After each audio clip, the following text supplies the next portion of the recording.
Hey, listening to Commander Cookout Podcast, episode 34. I'm Brando. I'm here with Ryan. Today we're going to deal with a listener submission asking about douchebagstalemate.dec. Before we do that, hit our theme song!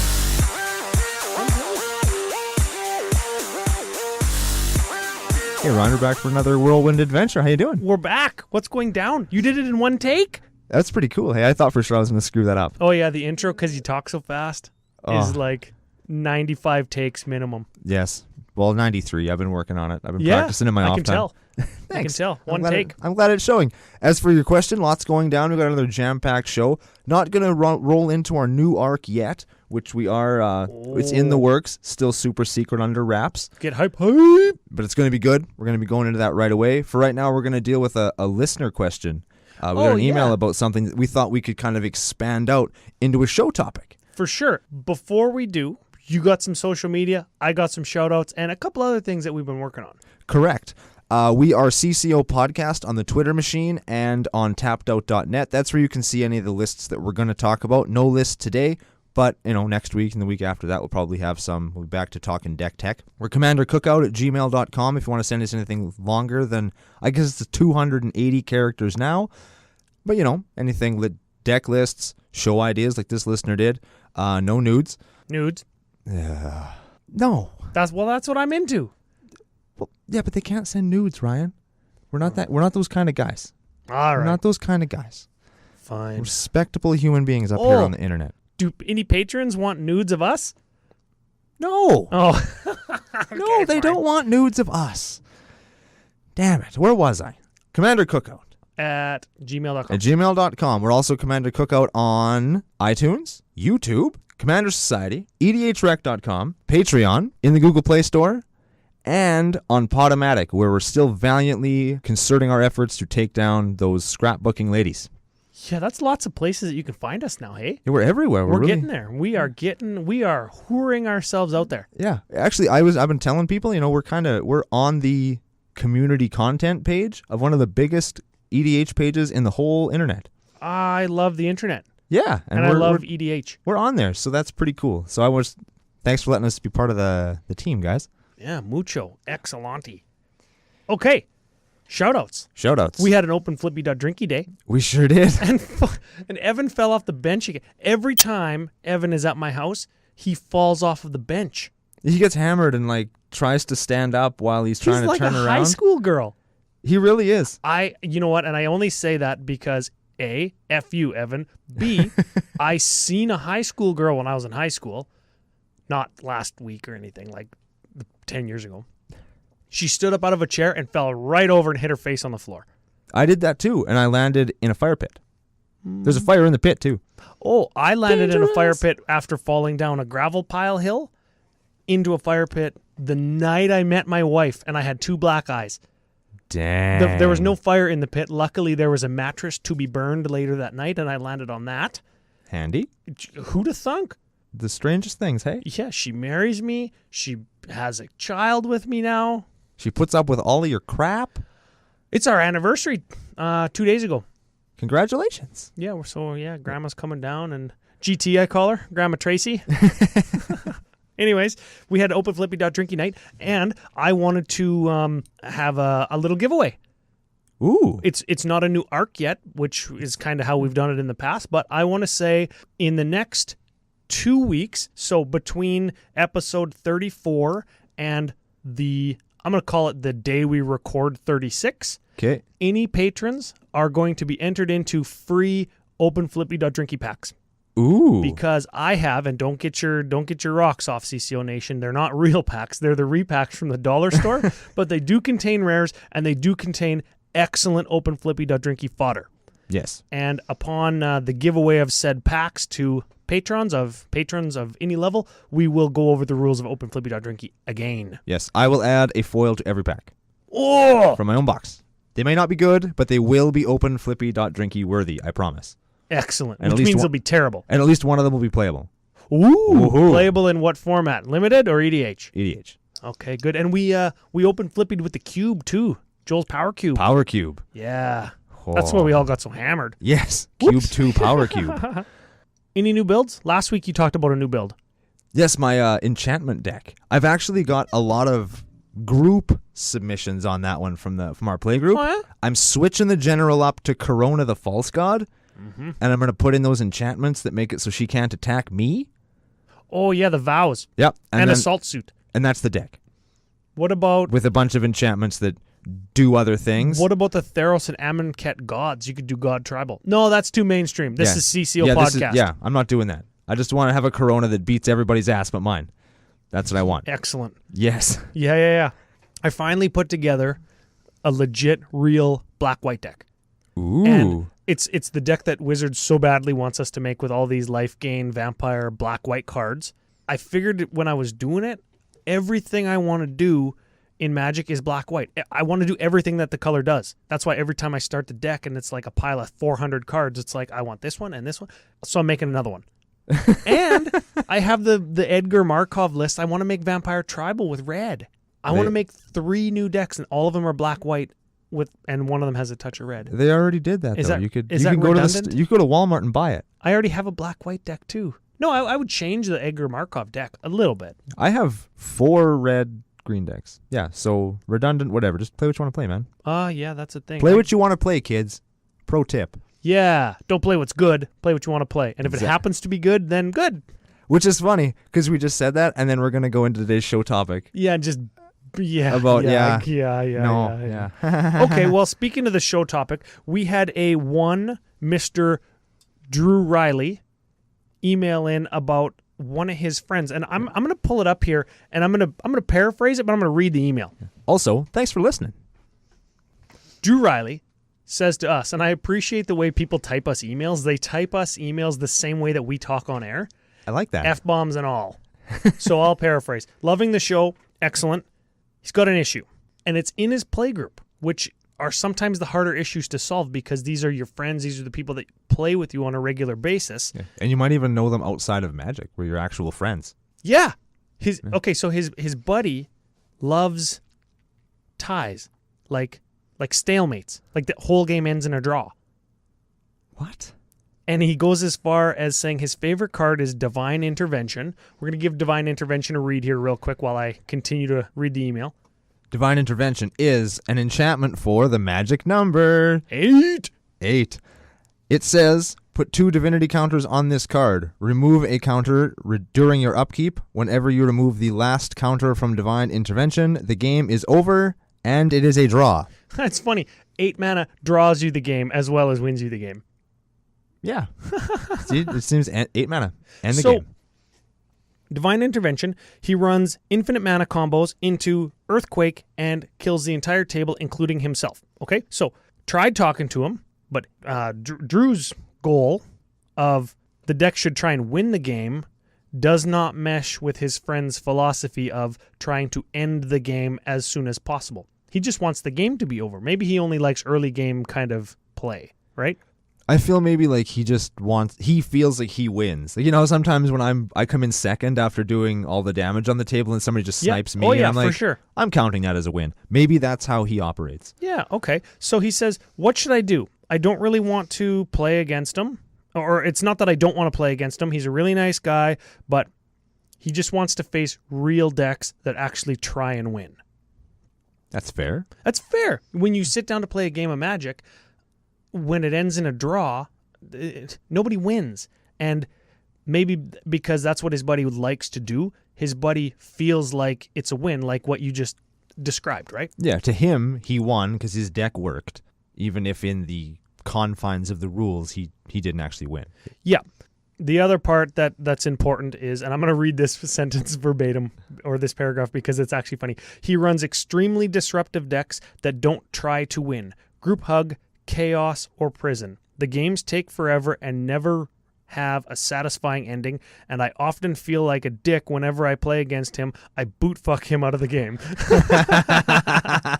Excellent. Very well said. So, you know what? If we were going to say what you should do on a scale of 1 to 10, boot fucking him out of a game is maybe 8 or 9. And we're going to cover points maybe 1 through 7 or 8 on that scale. And then we're going to go into 9 and 10, which eventually is going to mean stop playing with the guy. Yeah, just but I don't don't invite think him that anymore. I don't think that that's an option. Yeah, Or if he's your friend, right? It's hard to get to that point if you're friends on an actual level. Like, it's hard to just tell your friend who you're friends with, hey, man, I don't want to do this anymore. Like, you just don't even come. And at the same time, it should be easy to not get there as well. I think of our own play group, and a lot of us are really close friends. FU Joel had a deck that had like 16 Wrath of Gods in it. And while it was a powerful deck, it didn't really do anything until really late game, and it just wasn't fun to play against because nobody else could play Magic. Should we tell the story of that? We have time. Let's do it. That deck was actually designed in response to an argument that Joel and Evan had. I forget exactly what they were arguing about, but Joel was arguing that, like, you need as many Wrath of Gods as possible to control certain things, da-da-da-da-da-da. Because you get so much value off them. Yeah, and everybody's point was right, but the whole time we're sitting there thinking, well, mono Draw.dec isn't fun. We don't want to actually play that. And then the next week, I don't think you were there. I've seen the deck, but I wasn't there for that week. Yeah, he shows up with this mono Draw.dec. Evan isn't there. By the by. Oh, no. So it's Joel and I forget who the other two people in the game were because they just got wrathed out so many times I think they gave up. But I was actually playing a really real deck at the time, and I could rebuild so fast. So he'd wrath me, I'd rebuild, and like his next turn, if he didn't wrath me, I'd kill him. And it was just this infinite cycle where he must have wrathed me like 38 times. And he was recurring wraths, wrath. Yeah, one player's playing Magic and the other one is just like reset, right? Yeah, and he can't beat me. Like, we were in a cycle where he couldn't beat me unless I rage quit. That goes back to the whole the emphasis we put a few shows ago on tilt. And if he had to put me on tilt and I would have just scooped up, I would have lost. But he couldn't actually beat me. All he could do was make that game go. And I think it did actually end up going for maybe 2.5 hours of just wrath go, take one, wrath go. And I'm, okay, Joel, you ready to take 40 now? Wrath go. How about now? Wrath go. And it was not outrageous. fun, right? Nobody had fun. I don't think it was fun for Joel to do that, but he didn't want to lose, right? So, of course, he's going to employ the most efficient strategy at hand, right? Correct. Which was wrath go. Exactly. Yeah. Yeah, like he was doing what he had to do to not lose the game because that's how competitive players play. Yeah. And you got to accept that. But I still think that we had him in a death lock where he probably should have just said, okay, Brando, I actually can't beat you because I can't disrupt what you're doing. Then he probably ended up winning the game anyways with some bullshit. No, he didn't. I beat him. Oh, did you beat him? Oh, yeah. Right. I beat the shit out of him at the end of it. He's like, well, I don't have any wrath. And it was go, die. That's exactly how it went. I'm not even going to draw my card. Yeah, just die, Joel. I won't even draw my card. I'm going to miss the phase intentionally. You're not a judge yet, so fuck you. Excellent. That's how that went. Okay, so couple things. We'll get back to Drew to Drew Riley's email here, and we can justify a few of his points because he is right. Okay, so stalemate, not winning. Correct. Chaos disruption, not winning either. Also correct. We have somewhat differing opinions on chaos cards, and I need you to explain a little bit of the justification behind playing chaos, because in my head I never do it because I don't feel like it furthers or it gives me a better chance of winning. I play them, and we talked about this in Norin, where I built my deck around the fact that once the chaos starts happening, I will have no control over what I do. But I will still have at least one consistent thing where, let's just say, for example, I'm always going to have Norin bouncing in and out of play doing 2 damage when he comes back.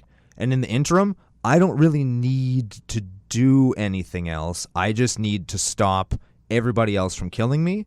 And one really effective way of doing that is by stopping anything that would disrupt my doing that. By replacing it with something else. Exactly. Like and Warp World or what's a couple other ones? Scrambleverse, Illicit Auction. Yeah. There's all kinds of cards that just randomly redo the whole game state. That's why in our Norin Neheb Jack in the Box episode, we called the mono red 1-drop commander a control deck. Yes. Because it's not actually aggroing you out, it's using chaos disruption. Exactly. It's using chaos disruption to control the game until you inevitably win. It's an oxymoron, right? Because it's chaos, but it's still control. Exactly. That's so red. Yeah, right? And that's how chaos in my mind works. Like that, when I play, I never just run out what's that card I love so much? I can't think of the name right now.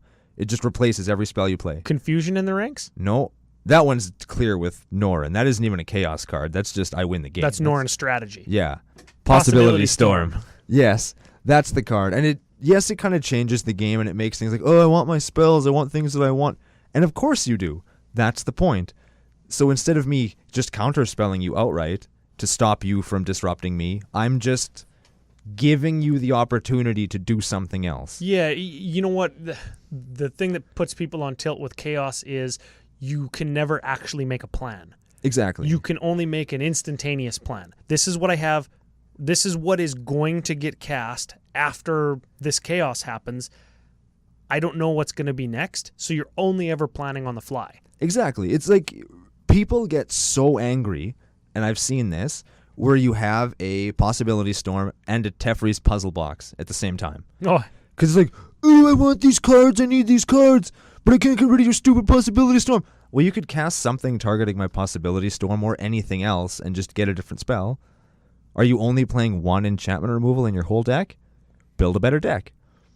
Enchantment removal, kids. We say that on the frequent. Yes. And I mean, that's how chaos just kind of works. You can still get around it. You just have to change your thinking to, okay, I can't do my storm combo right now because I have to deal with this threat over here. Yeah. It's like if somebody has a Blightsteel Colossus, you don't hang on to that removal because you want to play it on something else. You path the frickin' Colossus. When it attacks you specifically. Exactly. Because you let it beat ass on everybody else first. Yes. So, okay, all good topics, all good points, but doesn't really address Drew Riley's concern. And no.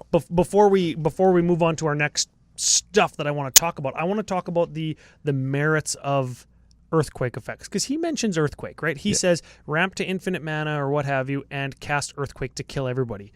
Why not, and you suggested this right before we recorded, why not Comet Storm, Drew Riley's friend, or Drew Riley, maybe he doesn't know that Comet Storm existed, and it's affordable now. It's been in Commander products and stuff. If you have infinite mana, it's literally targeted Earthquake, where you just multi-kick it to other players so it doesn't hit yourself as the caster, and with infinite mana you're going to kill everything on the board. If you have infinite mana, you could even target all your own stuff like it was an Earthquake. You can kill all your own guys, you can kill all their guys, you can kill all of them, and you're the only thing standing. It's exactly like an Earthquake, except you win.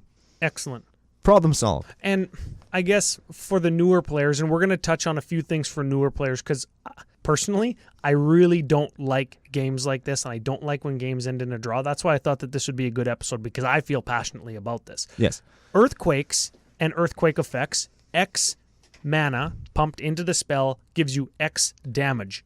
In Earthquake's case, to all creatures without flying and all players. Correct. Hurricane, same thing, except Hurricane deals X damage to all creatures with flying and all players. Yeah. So we'll probably just refer to them as Earthquake effects. There's dozens of them in Magic. Yeah, and they're not all X. Some are damage equal to thing, damage equal to number of creatures you control, or biggest creature you control, for example. And the merits of those are using them like a Wrath of God. Exactly. They're going to wipe out all the creatures. Yeah. Listen to Norrin. That's what they're there for. I played 6 or 7 of them. Exactly. Or wipe out all the opponent's creatures if all their creatures are smaller than yours. Wipe out target opponent if he has less life than you. Exactly. That's why you play Wrath of Gods, kids. Yeah, should we just address the Earthquake point? We had the general that could have done it. Let's just talk about that. Drew, talk to your friend. Infinite mana, red, Earthquake the whole table, for whatever. Just go to him and say, why don't you just switch the general of that deck to Gisela, Blade of Gold Knight? What she says is, if a source would deal damage to an opponent or a permanent that opponent controls, it deals double that amount of damage. If something would do damage to you or something you control, it's half that much. So Earthquake for 20, he will survive, you guys all die, his deck still gets to do what he wants it to do. Yeah. And he actually wins the game. That's the second card now. You got Comet Storm, you got Gisela, and you still don't win the game, sorry, but he does. And what that means is it's not a stalemate. Yes. It's not a draw. Yeah, so I mean, those are suggestions that will allow him to keep doing what he's doing. And I'm not sure if that's what you want. Well, it kind of is, because it means that whatever's happening that people don't like isn't happening anymore. The game ends, it has a clear winner, and you don't have to tell your friend, don't play with me anymore. Or don't do that. Don't do that thing that you want to do. Yeah, Right? 'cause I mean, You can still do it. It's just the joy of Commander, and something that we talk about all the time on the show, is you should be able to do what you want to do. And if that means winning every game with an Earthquake or some other degenerate X spell damage thing, then just include some life games that doesn't kill you. Or do something like we've suggested before, where it kills everybody but you. That's an easy way around the whole situation that way. So I guess that is a couple of the least extreme things that you can do. You know, say to your buddy, here's a couple cards. Check out Common Storm. Check out Gisela, right? Yeah. Check out CCO episode with Norin. Yeah. Build your chaos deck like this. Yeah, send them to our show. And then you can have the joy of dealing with my super impressive Norin list. Yeah. Maybe just don't point them at this episode. Anyways, the next thing that you could do if that's not working, and I know that you already said you talk to him. Talk to him again. Just voice your displeasure. And I don't know how good of a friend he is with you, but like Joel's Monorath.dec or Jesse being a D-bag or whatever, right? I don't like calling Magic players D-bags anymore because it's become a lot more derogatory. But, I mean, listen, I don't want to play that game. I'm going to sit out and have a beer. I'm going to go and get chicken wings. I'm going to go do this. Eventually, people are going to say, yeah, I don't want to play against that or do whatever you're doing. I'm going to go to the side table. Or, yeah, let's all go out for a beer instead. And eventually, that guy just won't play that anymore. And he says, yeah, okay, no, just bring the beer in. Let's sit around the table and play fun games. Let's play Plane Chase. Let's do whatever. Let's not play that hyper, ultra competitive or whatever it is that you don't like, right? Yeah, the what did he call it? Prison deck, where nothing happens. Anything. I'm assuming it's probably like one of those Eye of the Storm or Knowledge Pool. Knowledge Pool, Teferi combos, or it plays, it plays Thorn of Amethyst, and it plays Winter Orb and Tabernacle, and just nothing gets done ever. .dec. Yeah, nobody likes those, and maybe that's the type of thing where in our group what we do is before the game starts, and let's say I want to play Animar because I got a new card or whatever. It's like, real decks, anybody? Right? Maybe that's when it's appropriate for your buddy to whip out his hyper ultra prison deck when you're playing against a group of 3 or 4 other decks that are specifically designed to beat a control deck or have way more removal in them for spot things like your Winter Orb or your Stasis. Or your Divine Intervention. Because Divine Intervention, while it is a real piece of shit, it still costs 8 and takes 2 turns. Yeah. That's plenty of time to deal with it. And it should be, especially in a 4-player, 5-player game. And if he's playing Divine Intervention Ether Flash, that's a sorcery, I believe, for black 3, remove all counters from all permanents. I was just looking at that today. Yeah. He's paying 13 mana and you're not disrupting it. He deserves that. And you guys deserve that too. Yeah, it still doesn't feel good, it makes me sound like an because it asshole. ends in a draw. I know. That makes me so mad. No, I'm not a big fan of that either, just ending the game for the sake of ending the game and then calling it a win. At least when I call my games a win, because sometimes I'll come in second and say, I'm just going to call that a win. It's because you Earthquaked for 40 and it killed everybody except one guy was at like 48. Yeah, and I didn't realize that his life was higher than mine, or I wouldn't have done that. And you're like, oh shit, but there's like 3 other people that showed up since that game started, and you want the game to just be done? Yeah. That's an appropriate time for a draw. Yeah, that's a good time to drop that Divine Intervention or that 200 damage Earthquake. Yeah. But again, now we're getting back on this guy's side. Yeah. Get off topic, yeah. I guess the other thing that you have to be a little bit cognizant of is how good of friends you are with this guy. Maybe the next most extreme thing to do or the third most extreme thing to do is just don't go to the store when he's there. Like the one dude that posts on Facebook all the time, if you have a local EDH group, hey, anybody up for Commander tonight? If it's that guy, just don't go. Or message your own buddies and say, hey, don't go, come to my house. Yeah, or you see all these people signing up. Yeah, I'd love to play some Commander. You guys want to come to my place and play Commander with beer and not do that? And it sounds like kind of a douchebag move to ostracize somebody from your group. Yeah, but again, it does. It goes back to who is your friend. Like if this guy, I'm assuming that he's a real friend.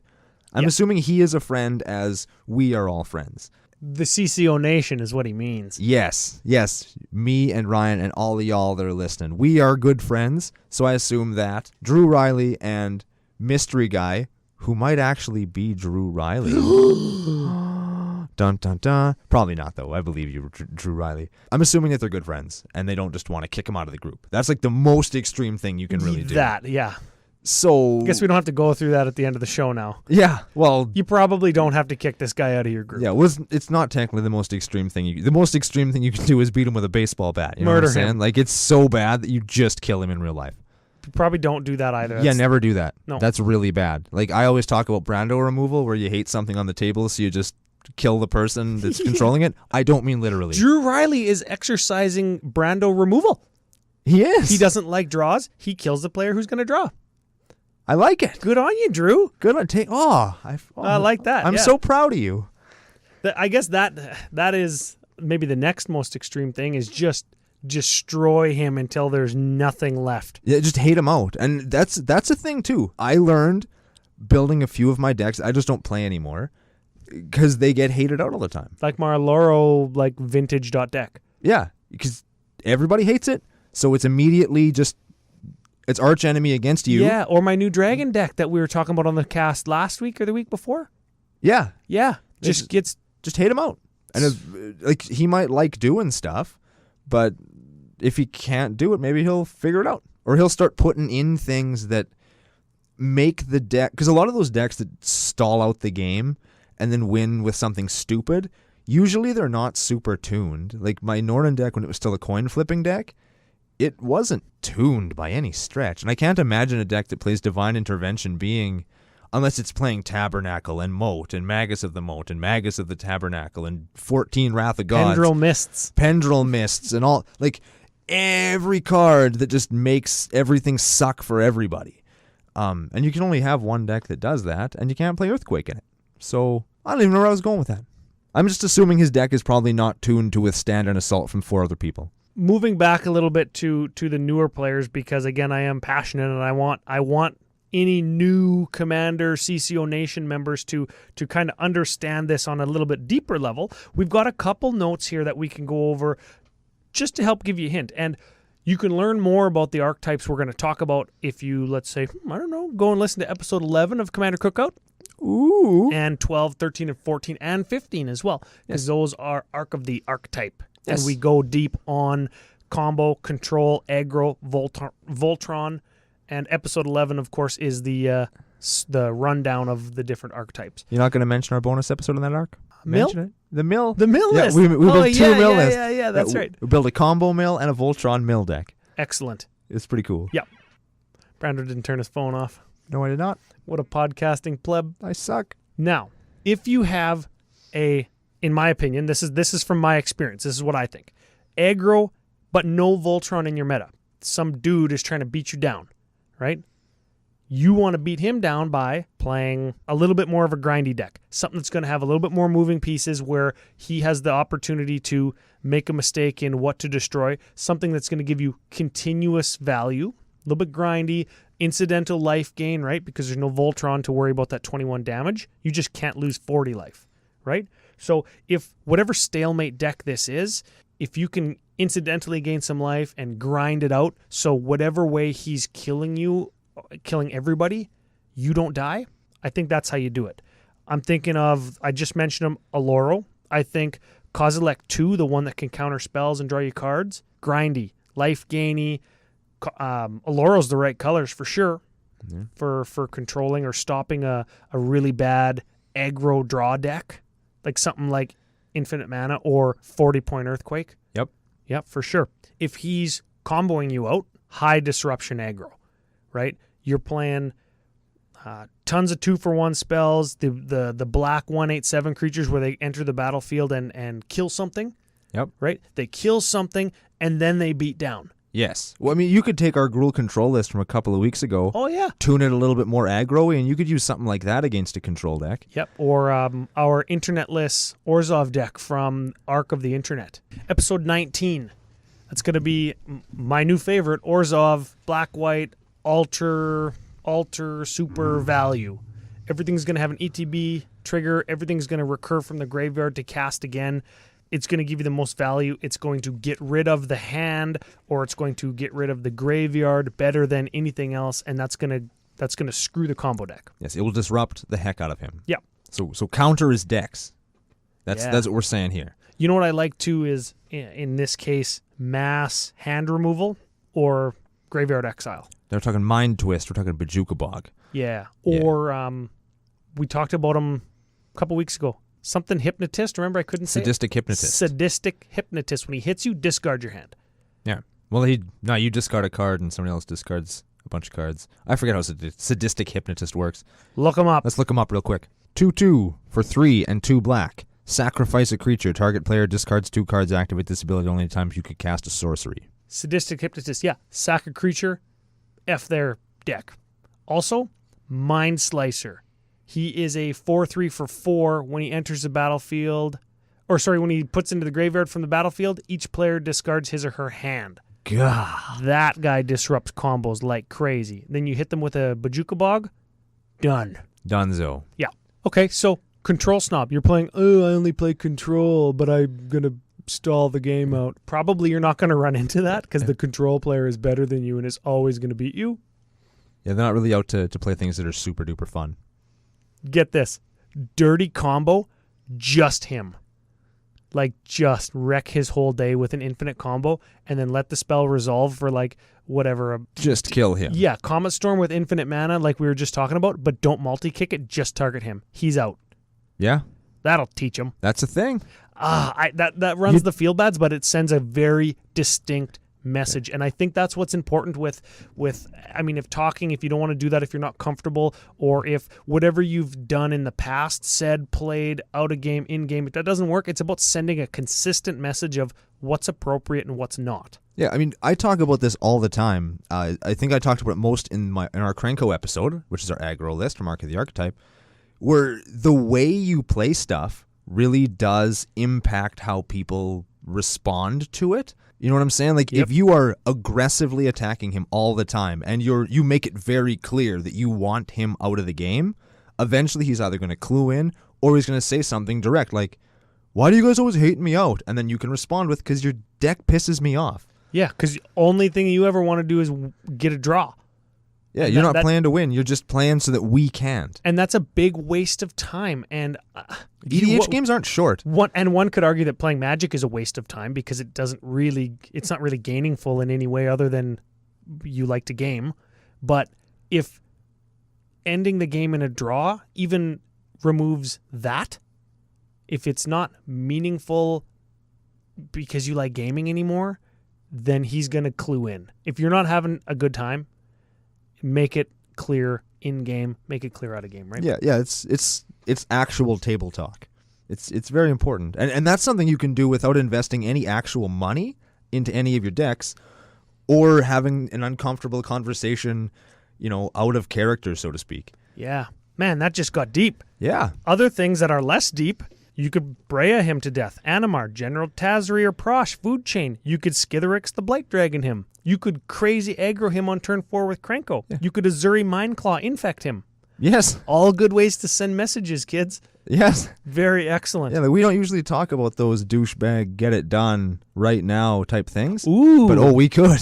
Hype for next arc. Ooh, right there. Maybe it is. It's not going to be douchebag.arc. Trust us. Yeah, no, we don't do that. We are having a guest. Yes, we are. God damn it. Okay, so I guess that's tips for beating certain kind of decks. Now, if you're a little bit more experienced and you want to, if we get back to that sending an in-game message type stuff that we were touching on there, pay attention to what deck they're starting the game with, right? And your politicking and your expression of displeasure of the deck they're playing can start with, hey, what are you playing? Not that. Okay, let me change my deck because this deck's no fun for anybody.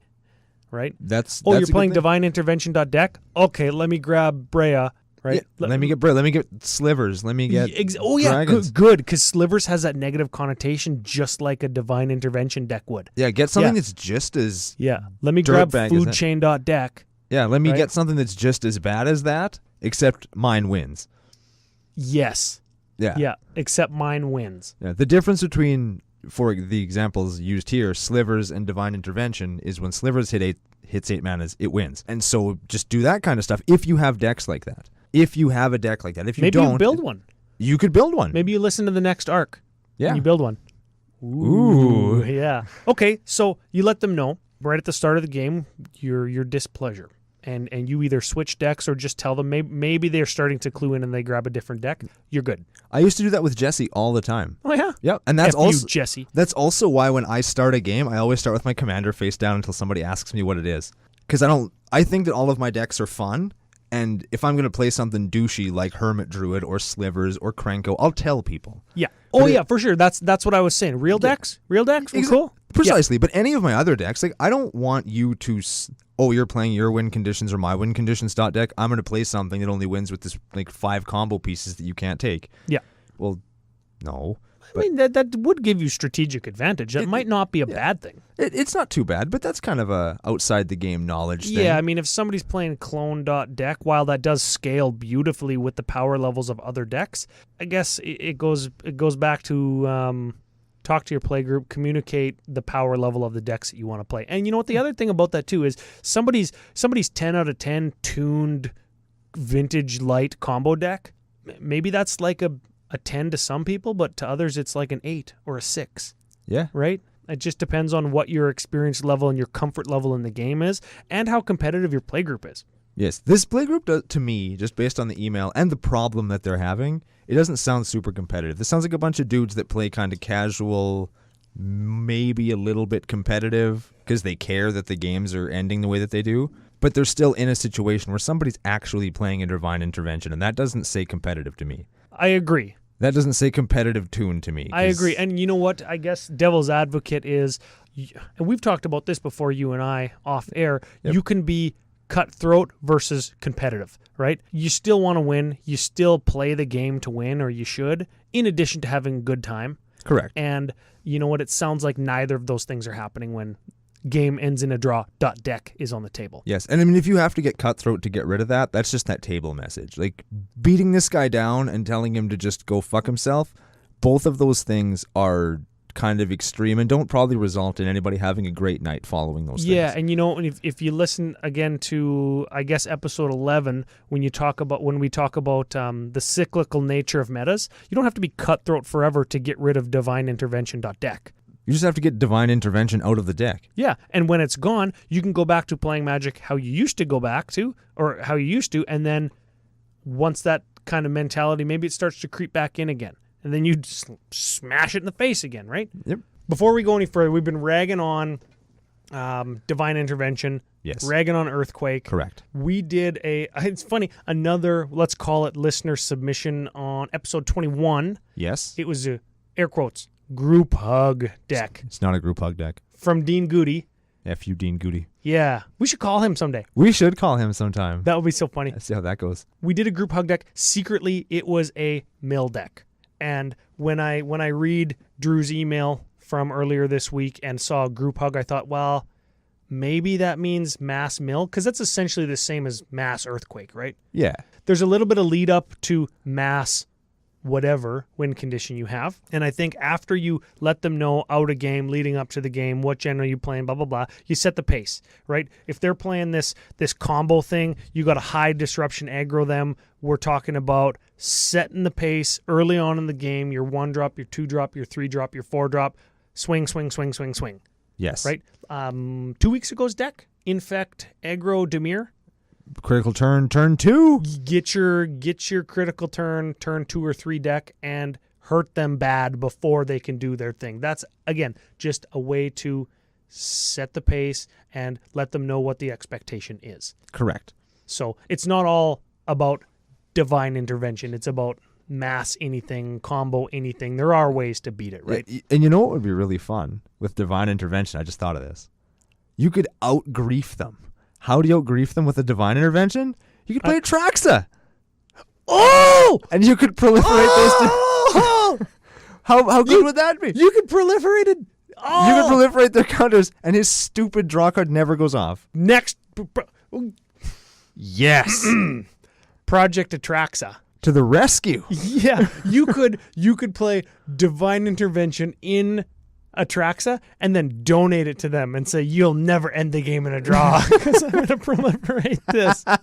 Drew Riley, play Atraxa. That's the only time I'm ever going to say play Atraxa. Yes. Because divine intervention won't win. It will never win. Ever. Because it's got intervention counters on it. Yup. And So sick. and it will have more intervention counters on it. It turns out proliferate's good for more than just winning the game. I probably completely effed the mic when I yelled. You're going to have to edit the crap out of that. It's so worth it. sick. Worth it. Anyways, check out episode 21 of Commander Cookout Podcast because we go deep on a group hug / mill deck, and maybe that'll give you some tips to beat your friend. One of the things about group hug, and this is the dangerous thing about group hug, is they prolong the game. Yeah, they don't really win, but they're also helping you do what you're doing and not really stopping you. Yeah, I guess until the end when they just win. Yeah, like right? you hit a critical mass eventually and you could just kill him. Like there are decks that you just don't want to group hug. Aggro is one of them because you're just giving them gas. Yeah. You never play Howling Mine against burn decks. It's just not the right thing to do. Well, fair enough. Yeah. Okay, so you're setting the pace. Don't forget to politic, right? So remind people of what the combo in the deck is. What does it do? Oh, that's the piece. Oh, there's the doubling cube or the doubling season. Doubling seems to be a key word for combos, hey? Yes, it does. There's the mind over matter, everybody. He's going to tap or untap everything. Yeah, get your naturalize. Ooh, naturalized. It disrupts them right away. Yeah, for sure. Last week, Nature's Claim. It disrupts them even sooner.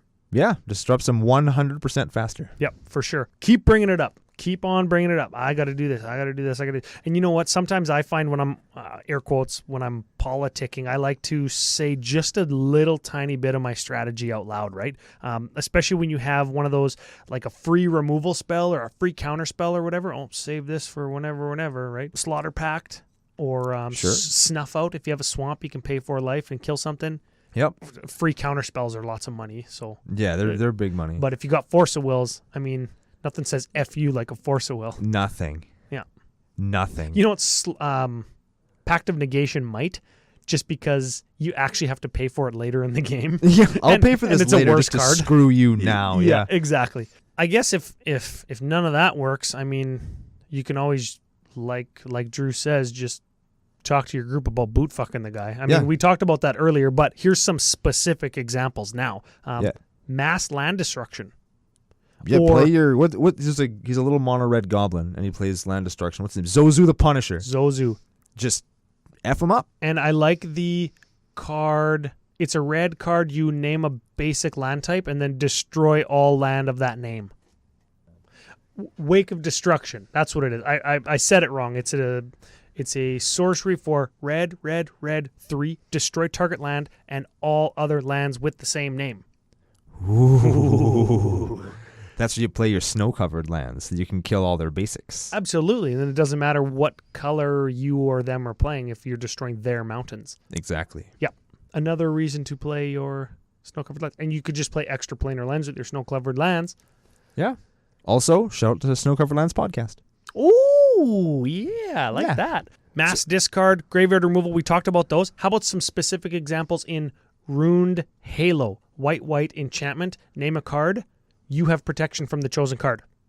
There you go. I like that one. What about Meddling Mage? 2/2 for white, blue. Name a card. Named card can't be played. Yep. There's a Phyrexian Revoker does the same thing as that. He's a 2/1 for 2. Named cards' activated abilities cannot be played. Just like Pithing Needle. Yes. Pithing Needle. Yeah, there's another one. They played a Declaration of Naught. Oh, counter the named spell. It's an enchantment. It's an enchantment for blue, and then it says on it, blue, counter the named spell. Of course, you would have the Lorwyn one. Yeah. Or Morningtide, whatever it is. Of course. How about Chalice of the Void? XX comes into play with X charge counters. Whenever somebody plays something with a converted mana cost of X, counter it. Very good. There's key spells that you're going to know your opponent has if you're familiar with their Draw.dec, right? Yeah, because there's only so many ways you can do that. Just pick out things that kill. And you could play things like Void Winner where it counters either even or odd spells. Oh, yeah. Casting cost things. Sanctum Prelate and Gaddock Teague were from last week. They're going to stop things 4 or greater being cast, or Sanctum Prelate, you name a converted mana cost or pick one. Gaddock Teague actually turns off Earthquake. Oh, yeah, that's right. Gaddock Teague, nice Earthquake, bro. Torpor Orb, we talked about that off air. Yep, Torpor Orb. Shuts down ETB abilities on an artifact for 4, I think, right? 2. 2? Dang. Engineered Explosives. It's got that's another good one. Sunburst for 4. Comes into battlefield with a charge counter for each different colored mana you spent to cast it. And you can, I believe, sacrifice it to destroy everything with CMC equal to the number of charge counters on it. Yes. Also good in Atraxa. Yes, it is. Yep. Yep, You can use for it sure. to kill all of the token decks, or you can use it to kill all the wiener decks. You can kill it to. You can even charge them up if you're really good, and you can blow up all of the really high end stuff. Yeah, It's a super good card. like your 8-drop. Yeah. Divine Intervention. Yeah, there you go. You know what else I just thought of too is, I read the word engineered. I thought of Engineered Plague. Choose a creature type. All creatures of that type get -1/-1. It's an enchantment for black and 2. Yes, it is. And also Pernicious Deed and Steel Hellkite. Yep. Deal damage or destroy things with a certain converted mana cost. Yeah. Yep. Just grief them out. Control them. Yep. Hurt them real bad. Play things like Fate Spinner where you pick a phase of your turn and skip it. Yes! You Like- skip your draw, your main phase, or your combat. Yeah, just hurt them. Just Yep. do terrible And I'm things to them also too. thinking of Trickbind, Stifle, the Goblin, the Gruul Goblin that counters a activated ability. Yeah, he's an anti-control card. Yeah, I was thinking of Azorius Guildmage. Yes. Counter target activated ability is Azorius Guildmage's activated ability. Yes. All Yep. those things stop things like Divine Intervention and all those goofy I win or we draw cards. Certainly. Well, I guess remove a divinity or a intervention counter is a. You know what works against divine intervention is Gideon's intervention. Yeah. Read that pile of steaming hot garbage. Gideon's Intervention is an enchantment for 2 white. As Gideon's Intervention enters the battlefield, choose a card name. Your opponents can't cast spells with the chosen name. Prevent all damage that would be dealt to you by permanents you control by sources with the chosen name. That last part doesn't do anything against divine intervention, but It does stop Earthquake. it does stop Earthquake if that's what you name. Mucho. Excelente. Gideon's intervention wrecks divine intervention's day. And I bet you Gideon's intervention isn't $60. Correct. that leads me pause. Like, Divine Intervention is $60. This guy must really have a, like, maybe we were talking earlier about the deck not being maybe that tuned or whatever. If you're going to drop $60 on a joke card, Yeah. that maybe he does play Tabernacle. Good. Maybe he does play Moat. Well, from the same set, maybe he's got a bunch of cards in that set. Maybe he does. Who Could be a knows? thing. Here's the thing. This is as close to a social contract EDH episode as you're going to get from CCO Podcast. That's not our jam. It's not our jam. I think mostly because we play in a pretty group. Yeah, nothing pretty about us. Well, some of us. A pretty good group. We're all on the same page, and we've all played together for a long time. And we're all grown-ass men, right? At the end of the day, most people I think who listen to the show and who play are probably adult-ish. Maybe. We're not PewDiePie. I know who that is, but I don't understand the reference. I think that he was more focused on little kids. Oh, yeah? At a little, and then he started making Nazi jokes to become an adult, and now he's just a joke. Oh. Yeah. Let's not be like him. Yeah, we don't want to be like him, but Okay. we're not focused on the little kid group. I assume most people listening to this show are adult enough to be able to have a conversation with another human. Yeah, and you know what? That's not us calling anybody out and saying No. you're not adults or that you have to be an adult or that emailing us is a cop-out to just having a conversation. But I think having a conversation with your friend very candidly or not candidly and just telling them that you think that the deck is shit and they shouldn't play it. I mean, those things are okay. And ultimately, if it leads to, if a 5-minute conversation leads to hours and days and weeks of more fun, it's probably worth having. Absolutely. Right. And I mean, if it doesn't work or if it hasn't worked, which I'm getting from this email, because you don't just email a podcast if nothing's worked, take some of our suggestions and beat the shit out of him. Yeah. Then tell us about it. Yeah. And we'll talk about it again. Yeah, we'll mention it again. Tell us how the game goes. Well, we just stomped the shit out of him for 3 weeks, and he built a new deck. Yeah, for sure. Because that's what you want. Yeah, is- send the in-game message. I think that's the most important thing about this episode. Yeah, like what you were doing when you say you boot hecked him out of the game. Oh, heck. That's what you're doing the right thing. You're not doing the wrong thing by just stomping him out of the game. If you need suggestions for how to do that more efficiently, We will. Yes, we are your absolutely. boys. But you're doing it right. Just stomp and tell him why you're doing it. Don't just beat him and be like, now you're out. Yeah, beat him and tell him why you're beating that's him. an excellent point. Is I don't like what that deck's doing. I don't think it's fun. I don't want to play with it. I'm going to play with it on my own terms and beat the heck out of it until you don't play it anymore. Exactly. And if the deck is, like, I don't know, maybe he's invested a ton of money in this deck and you can't do it. Get your friends on board. Yeah, bring your buddies on board and get them on it. Because no matter how good a deck is, it can only be good enough to withstand the combined assaults of so many people. Oh, yeah. And eventually he's going to miss a draw, he's going to miss a play, he's going to miss a removal spell, and he's going to lose. Somebody will draw Tainted Strike and Unspeakable Symbol on their 1-drop on turn 2 or 3 and will kill him. Yes, yes, they will. Final thing, and I don't want to end on a negative note, but ultimately, if he's somebody that's not very close to you, or if this kind of thing is happening in a group that you're associated with, and that's all you are is associates because you have a common interest in a game, stop playing with that person and find new people.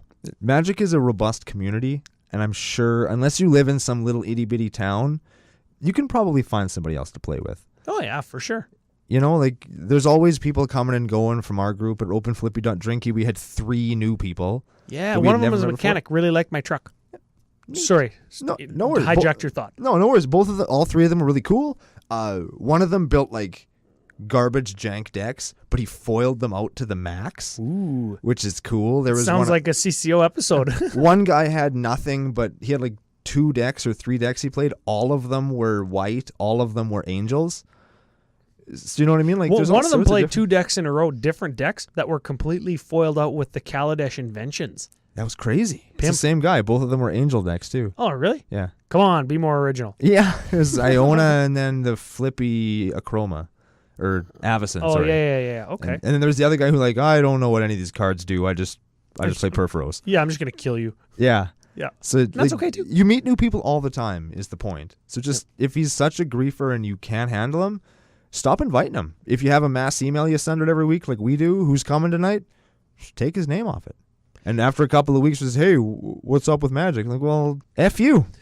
After you do all of the other things. Yeah, that is the worst case scenario. Yeah, that is the last effort you got to have because just beat him down at the table. That is the main thing. Yeah. You're doing the right stuff. It's a good episode. And if your friends aren't on board with that, then say F you to them too, and you build a deck like this. Yeah. You take some money, invest in it, and just win that way. Just win more games. Build Hermit Druid. What do you think the cheapest way to do that is? Hermit Druid. You think? Absolutely. Yeah, Hermit Druid's cheap. Hermit Druid combo costs very little money. Yep. All the cards in it are $2-3. You could put the core together for $25. The only thing you'd have to worry about in it is 5-color mana base. So to end on a little bit more positive note, Yes. next week, new giveaway because new arc. Oh, baby. OpenFlippy.drinky packs. Including foils, one of which will be EDH playable, I promise. Absolutely. Oh, and I think I mentioned it at the top of the show, but I have 15-card booster packs that are guaranteed with rares, and I have 2 100-card packs. So you can intermix and mingle and use real packs and those packs to OpenFlippy.drinky, and that's going to be part of, I guess, episode 36. We're going to give that away to any new patrons. So, if you sign up and you're the only patron, you're guaranteed to win. Oh, yeah. Yeah. So there you go. And if people are talking about, I don't know if I want to win those packs, they're garbage. Oh, no. Maybe in the next arc, we'll give you an idea what you can do with some of that pack fresh garbage. Maybe we will. Who knows? You will. On the next episode of Commander Cookout Podcast, hit our theme song. Woo!